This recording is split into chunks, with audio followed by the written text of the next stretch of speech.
It's ironic that today I've gone into psychology as a profession. When I was a kid, the biggest source of fear I ever had were stories about insane asylums and escaped mental patients.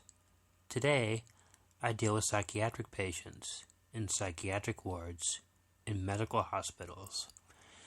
I'm very careful to always use the correct terminology. The scary world of the criminally insane that children believe in just doesn't really exist. But you never could have told me that as a teenager. My dad and my older brother were the type who liked to try to scare me as much as possible. I don't think they ever truly meant any harm by it. They just thought it was normal to frighten me. It was nothing outrageous. They would sneak up behind me and scream, or my brother would often hide under my bed and grab my ankle as I walked by.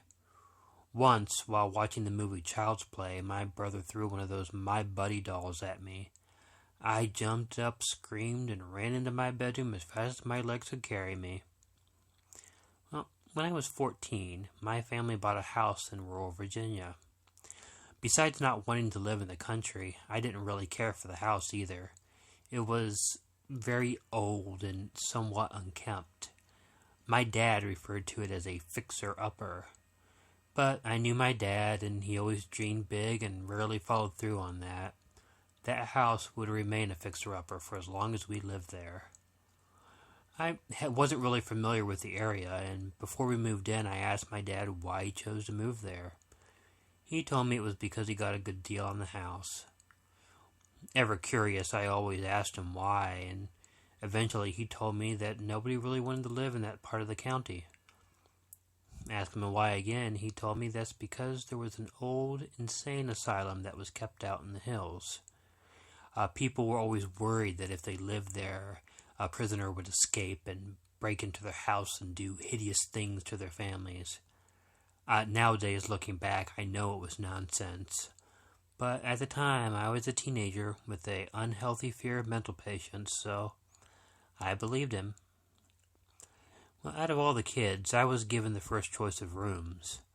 I chose an odd room that was set slightly lower than the rest of the house. I liked it because it didn't have any windows. There were 5 steep wooden stairs that led up to the main part of the house. Now, while choosing a room like this may seem the choice of some idiot in a horror film, I actually had good reason for it.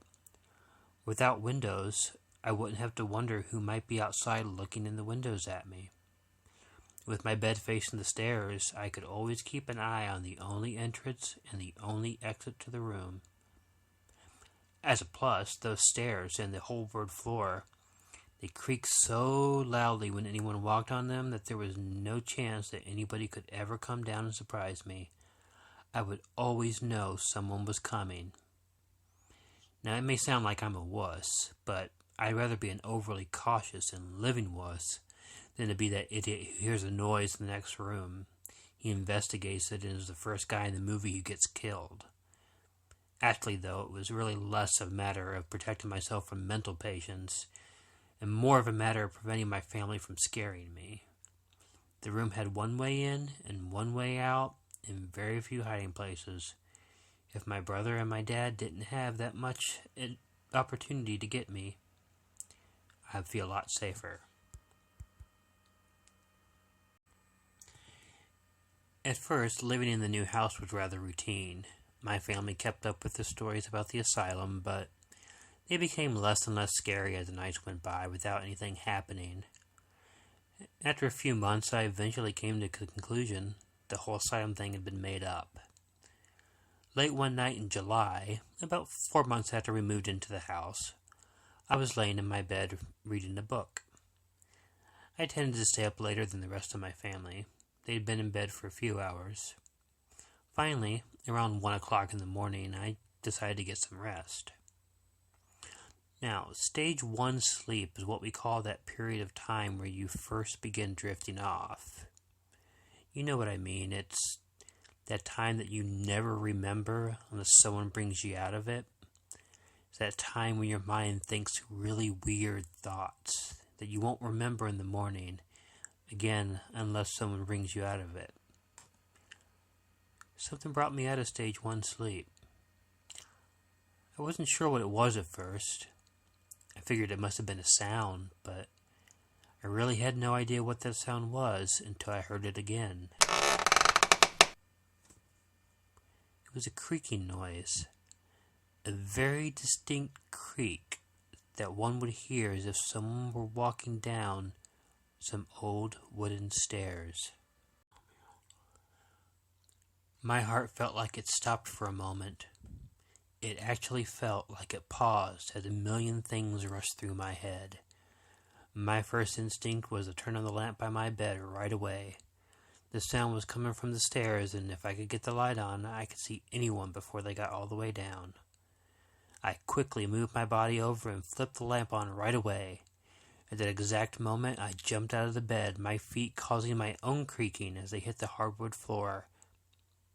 Looking over at the stairs, exactly where the sound had come from, I saw nothing. I walked very slowly over to the stairwell and looked up. The door was not only closed, it was also locked, just like I had left it. Still a little panicked, I paced for a while, causing the floor to keep on creaking. Once I was able to calm myself down, I decided it must have just been the house settling, and I went back to bed. I wasn't necessarily relaxed, though, when I turned the lights back off.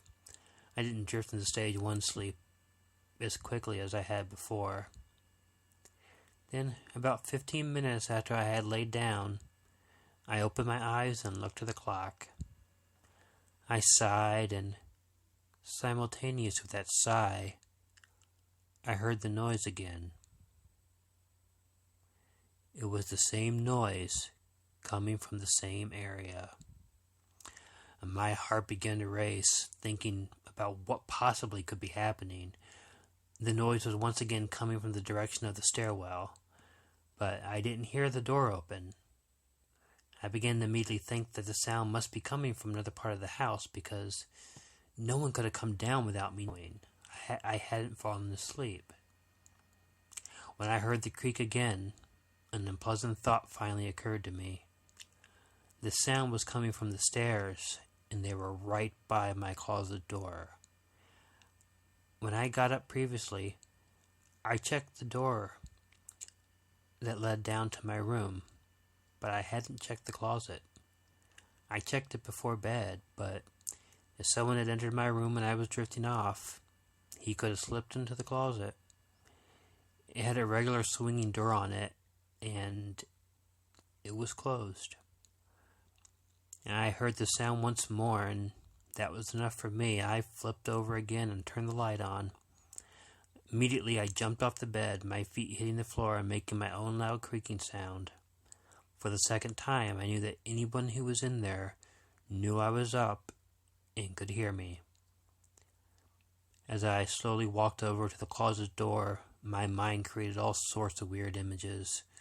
My imagination was flooded with ideas of escaped mental patients hiding in the closet waiting for me.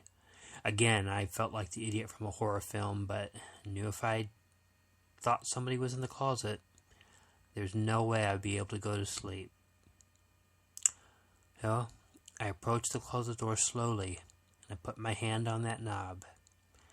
I was so very convinced that I was going to open that door and see some hideous or deformed maniac sitting on the floor, looking up at me with a sick and toothless grin. My heart beat harder and harder in my chest as I held my hand on that doorknob. I tried to gather all the courage I could to rival the heavy beating of my heart, to fight off that panic. And slowly, trying to clear my mind of the sickening images it was creating, I turned the knob until it clicked. I held my hand there. Finally, assuming it would be better to get it over with, I flung the door open. And the closet was empty, other than my clothes and my shoes. Looking behind everything, I saw that my closet was not harboring some insane psychopath. So I closed the door, and I latched it. I then glanced over at the door at the top of the stairwell. It was latched and locked. I walked back to my own bed, Still mildly worried, I lowered myself down to my knees and I looked under the bed. It was silly as the noise was not coming from the bed, but there was no one under there. It's always better to check, isn't it? Now, I got back into bed and turned the light out. This time it took me a lot longer to calm down. However, at about 2:15 a.m., I was finally relaxed enough to at least try to go to sleep again. Lying back in bed, I finally drifted off again. This time I slept. And then a sound woke me up again. It was another creaking sound. I turned and looked at the clock and it was 3:15 a.m. It was an hour after I went to bed. The creaking once again was coming from the stairwell area. My breathing got faster and I wondered if I should just pretend to be asleep this time. And the previous times I hit the floor really hard to warn the intruders that I knew they were there. Maybe that was the wrong approach. Maybe I should just stay in bed. Well, what changed my mind about pretending to be asleep was the next noise was not just a creaking sound. There was a loud hit and a cracking noise that caused my nervous system to almost jump out of me. So, for the third time that night, I jumped up loudly and turned on the light. Quickly scanning the room, I immediately saw what had to have been causing all the noises. Coming out of the floor by the stairwell, right between the stairs and the closet door, were the blades of what I assumed to be a pair of hedge clippers. It looked as if someone had taken them, thrust them from under the floor, through the floor, and they were moving. Faster than I have ever moved before or ever moved since, I jumped out of bed, cleared those 5 steps in 2 lanes, and ran at the door screaming. My family all got out of bed and ran down to see what was wrong. I half expected them to tell me it had been a prank, that my brother was under the house or something.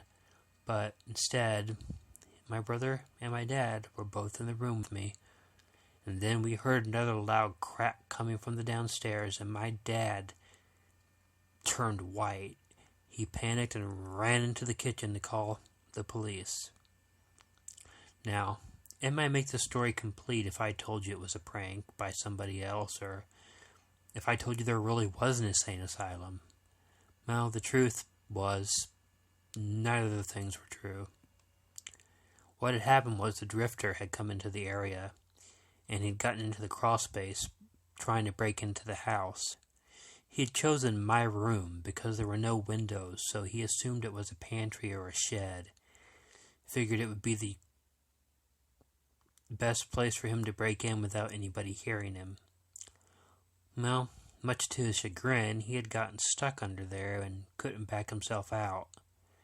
So he was using the clippers to try to get himself through the cheap old hardwood floor. Every time I jumped up, he heard the creaking of my feet on the floor, and that's when he stopped. And each time he waited for the creaking to stop, because he figured that I went back to sleep. I could try to scare you and tell you that the man was an escaped mental patient who'd wanted to torment me and kill me, but I won't tell you that. I could tell you he was a crazy homeless guy that wanted to torture me, but I won't tell you that.